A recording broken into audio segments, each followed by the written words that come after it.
TGIF, Daily Dose of Danny followers. I have an entire page of things to talk about, and they're all out of order. But I'm going to get through it in any crazy way I can. First of all, I should be in Key West right now. There was a trip planned to go because Boyd's sister's husband, who is a rear admiral in the Coast Guard, was doing a change of command. They're leaving Key West and going back to DC, so it was a big change of command ceremony. I watched it virtually on Zoom. Not as much pomp and circumstance as I imagine there would have been had there been an audience there, but off they go to DC for his next command. So that was kind of cool that we got to see it even though we couldn't be there.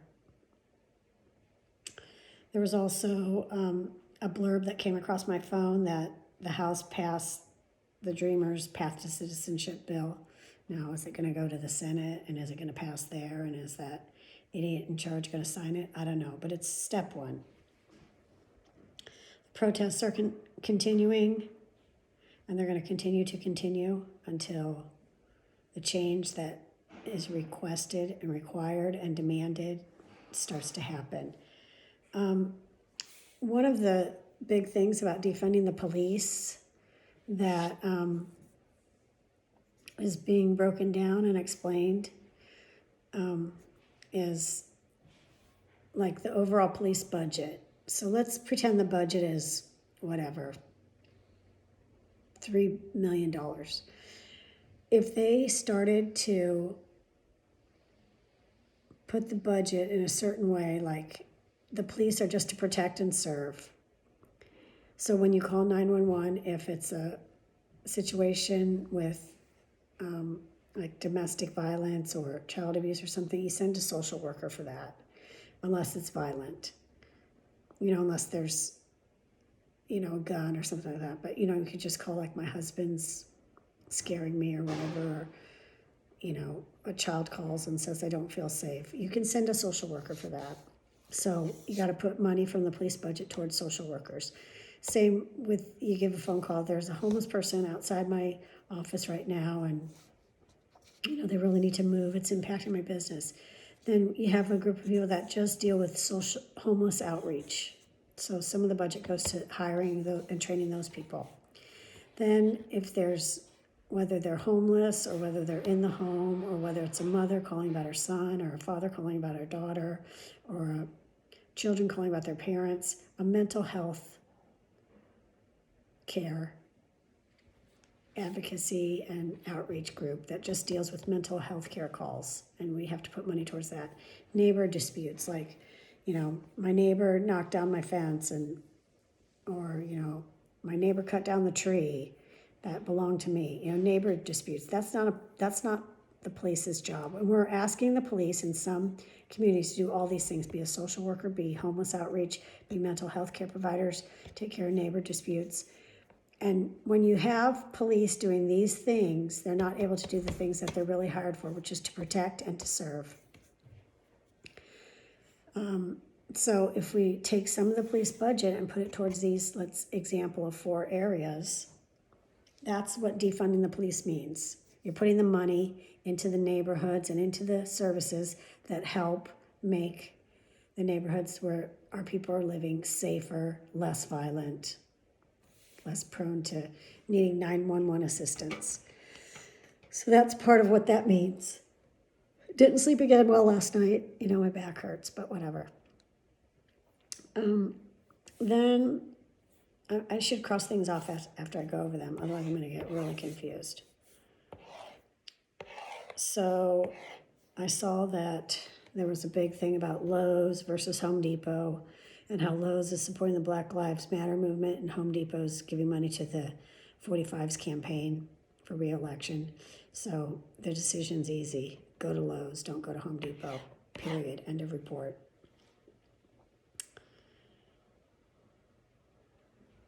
There's also something I read this morning about, it was relatively easy to shut down our economy, shut down all the businesses, shut down life, and go into quarantine. That was the easy part. This middle ground that we're in right now, Some are reopening, some are not. Some are requiring masks, some are not. The middle ground is the tricky part. This is the tricky part. We haven't even started having the drama and trauma associated. Shutting down the economy, again, that was easy. Everyone shut the fuck down, stay home, period, end of report. It was easy to get it all to shut down. The hard part is there going to be the reopening and the rolling out of the reopening and the differing between states, and then the state decides one thing and then counties on a county by county basis decide if they want to agree with the state, and then the cities within those counties decide if they want to agree with the county's decision and the state's decision. This is the middle ground. This is the hard part. So that's happening right now. Speaking of places reopening, the OC, Orange County, they're wide fucking open. Wear a mask if you want. Go to the beach if you want. Go get your hair done if you want. Go get your nails done if you want. Do whatever the fuck you want. Yes, they're in California, but it's a crazy beach town. It's a crazy beach county. And that's where I'm sending my eldest daughter to college. She goes to college in the OC. So I don't know if the housewives are in charge of this, but that's some scary shit. And I'm definitely going to give it a good look over before I decide whether or not I'm dropping my girl off there. The OC's crazy. I had a sister confab yesterday because we were all just kind of not in a great headspace, so we thought we'd talk together and make each other feel better. And one of the things that came out, my sister said, "Poor planning on your part is not an emergency for me." And I was like, "Ooh, that's a good one. I'm going to write that down and say that in my vlog tomorrow." I said, "Where'd you get that?" She goes, "My mother-in-law used to say it." And then I talked to my friend Kelly. She was over last night, and I sent that to her, and she goes, "That was like one of those things that used to hang in your office, like, you know, leadership is power. Everyone has a voice. Hang in there. Poor planning on your part is not an emergency for me." I still like it. I don't care if it's old, if it's redone, if it's used by everyone. Let's think about that.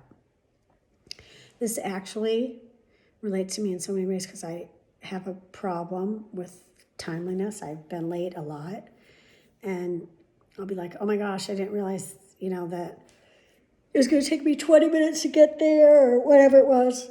And that's poor planning on my part. And then when I get there, I'm like, "Oh my God, I'm sorry we're late, but, you know, can I still get my hair cut, or can I still get my teeth cleaned?"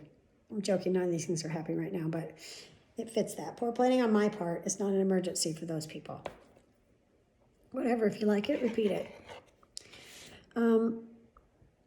So I went and got blood work yesterday. I had a great guy. His name was Andrew. He was so gentle, and he did such a great job. He drew blood out of my left arm, which is fucking unheard of. And it was just fast, and they got 11 vials in like a hot minute, and I was out of there. And I already got the results this morning, and let me just say my blood work is pristine. Amazing. If you looked at my blood work when I was in the hospital, my blood work now, you'd be like, there's no fucking way it's the same person.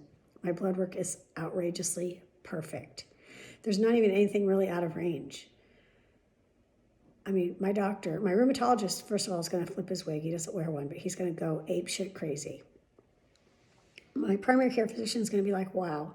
And this hematologist, when I go see him in a week or so, he's going to be like, "Get the fuck out of here. You don't need to be in here. There's nothing wrong with you." That's what I'm trying to tell you. There's nothing fucking wrong with me. It was just a weird, perfect storm of events that landed me in the hospital with a stroke and pneumonia and, you know, low blood pressure and all that shit.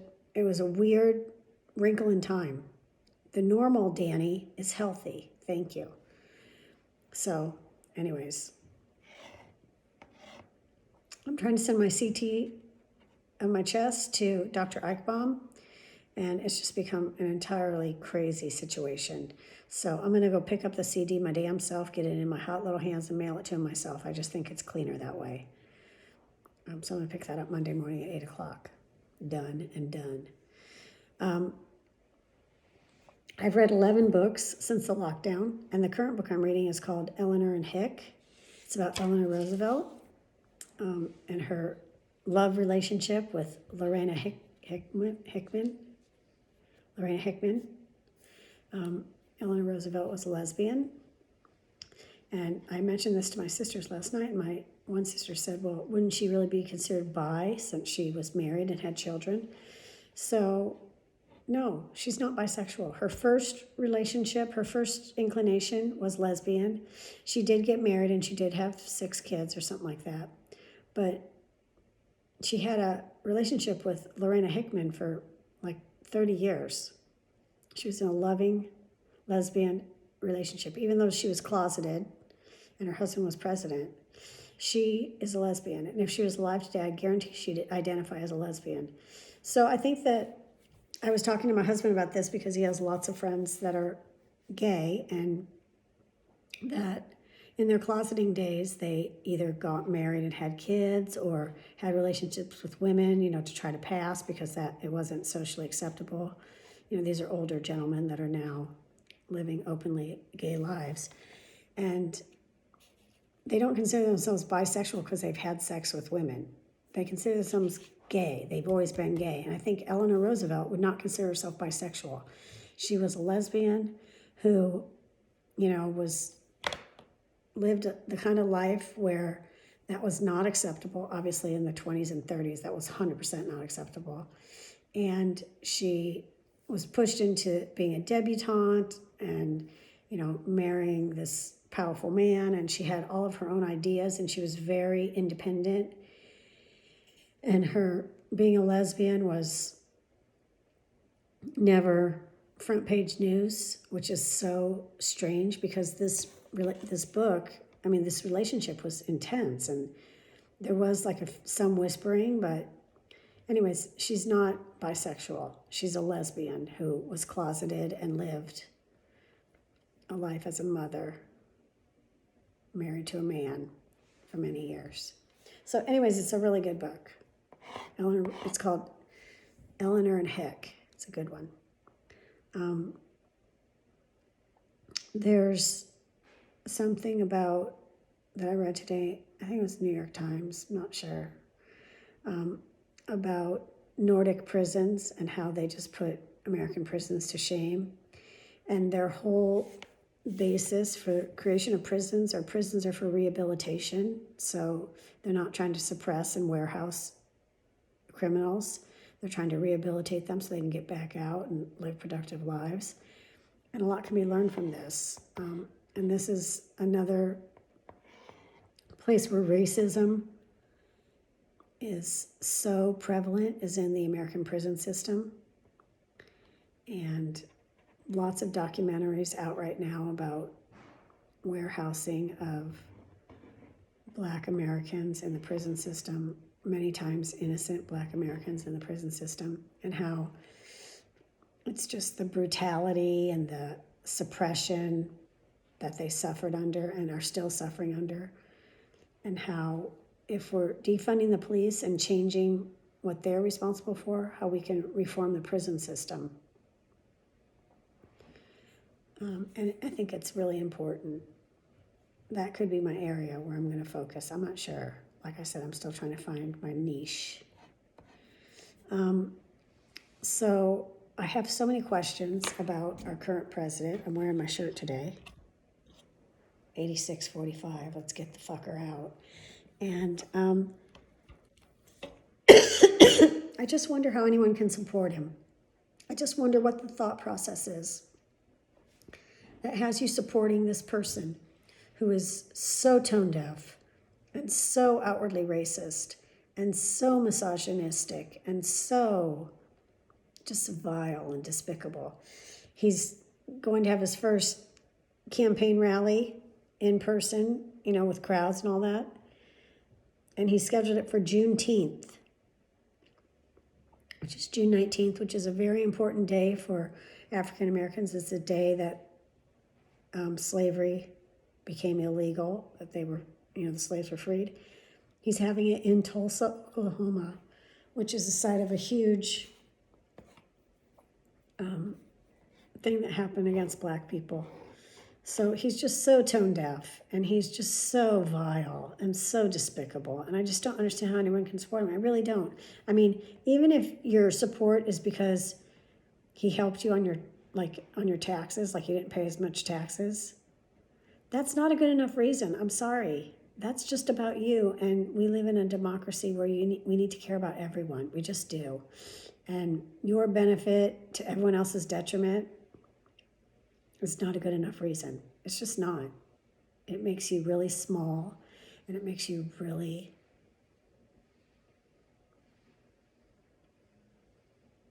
unappealing. Drive-in movies are coming back to favor, and they're actually going to have it at the Luther Burbank Center here locally. They're showing a bunch of old movies, so I'm not interested in seeing Jurassic Park or Indiana Jones and the Temple of Doom, but they're going to do drive-in movies. It's just starting. It's carload, $30 a carload, which, you know, carload night at the drive-in movies was a big deal when I was growing up in Ohio. Not to mention it was a great thing when I was in Tucson. It was a lot of making out in the cars at the drive-in movies. I have a lot of great memories of drive-ins.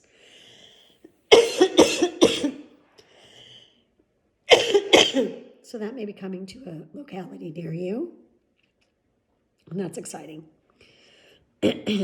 Looks like Kamala Harris is rising to the top as Biden's potential running mate. I do love Kamala Harris. I've always loved her. She's a local person here in the Bay Area for when she was Attorney General and District Attorney or District Attorney. I don't think she was Attorney General. Maybe she was. I don't know. Anyways, she's an attorney. She's smart, savvy. She's in the Senate. She's hardcore. I love her. So with what's all the racial unrest that's going on right now, she's a good option. I saw a little speech that Biden gave, and he was talking about, you know, taking down Confederate statues and some different things. And at the end of his speech, it was literally like, like a 15-minute little jib-jab. He almost said fucking racist. He goes, the racist, I gotta watch my language. No, they're fucking racist. You can say it. I say it. It was so great, but I might post that on my Facebook because it was just one of those moments where you're like, that's right. And if I hear one more person say, can't we have a better option? Why are these our options? Why are these our only two options in this country, in this great country with all these amazing people in power? Why do we have to choose between 45 and Biden? Stop asking that question. It's the wrong fucking question. There is no why.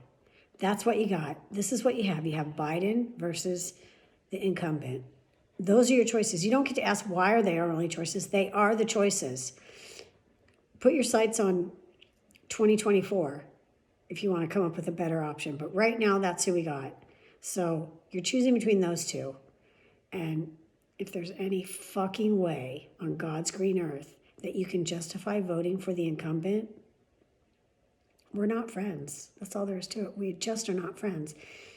This is a question of dignity, human rights, equality, compassion, caring, on and on. There's so many questions, and we are diverging if you think our current president is right for this job for 4 more years. I have nothing to say to you. We cannot have a conversation, period, end of report. I don't wear this shirt lightly. I want to 86 the motherfucker. And if I had the power to do it single-handedly, I damn sure would. 100% would. Okay, what else is left on here? My great nephew, Declan, is turning 3 next week on Thursday. It's so exciting. He's just the cutest little thing ever. And I'm not being biased when I say that. I wrote capital C, capital T up here in the corner of my paper. I have no idea what that means. So I guess I won't be talking about that. Leah did her placement test yesterday, and I was sitting by her, and we were laughing so hard because the foreign language placement test was fucking hard for Spanish. I mean, she's had 2 years of Spanish, but I mean, you may as well have had 2 minutes of it. It was really fucking hard.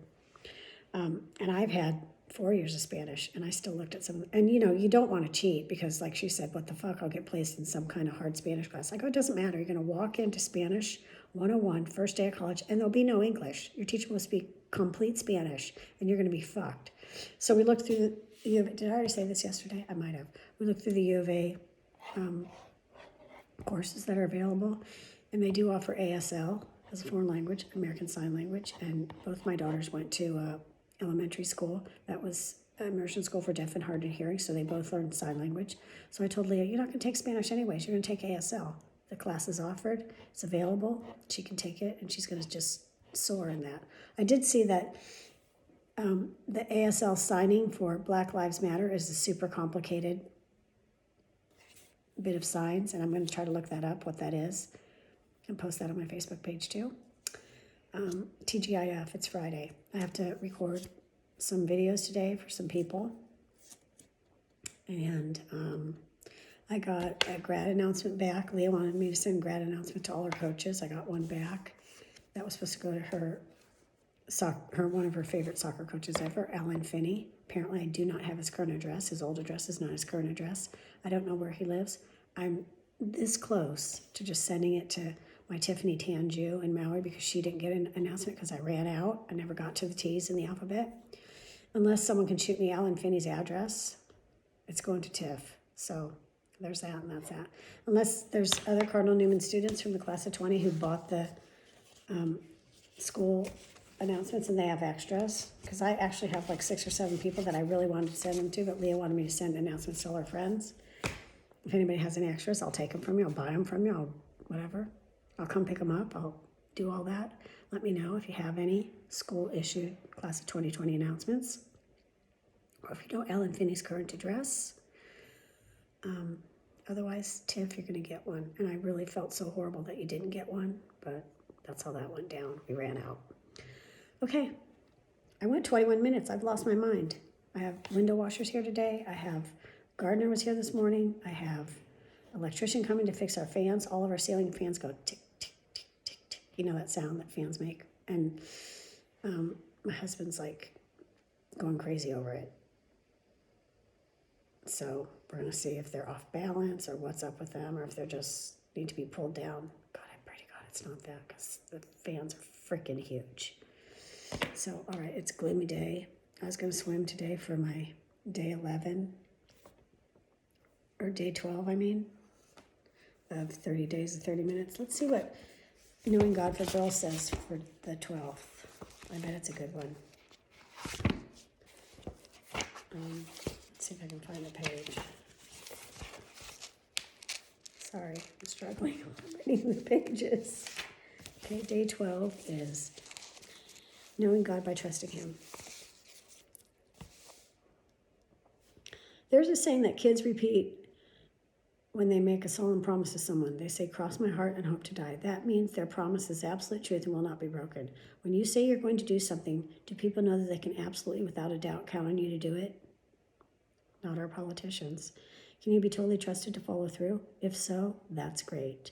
Not all people can be trusted like that. Sure, they mean to keep promises, but things get in the way sometimes and it's hard. God wants you to know that you can absolutely, without a doubt, every single time count on Him.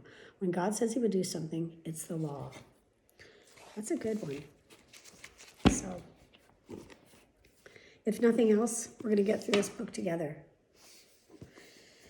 I'm a girl. 365 days to Knowing God for Girls. Okay? All right, I'm going to go. Talk to you later. Bye.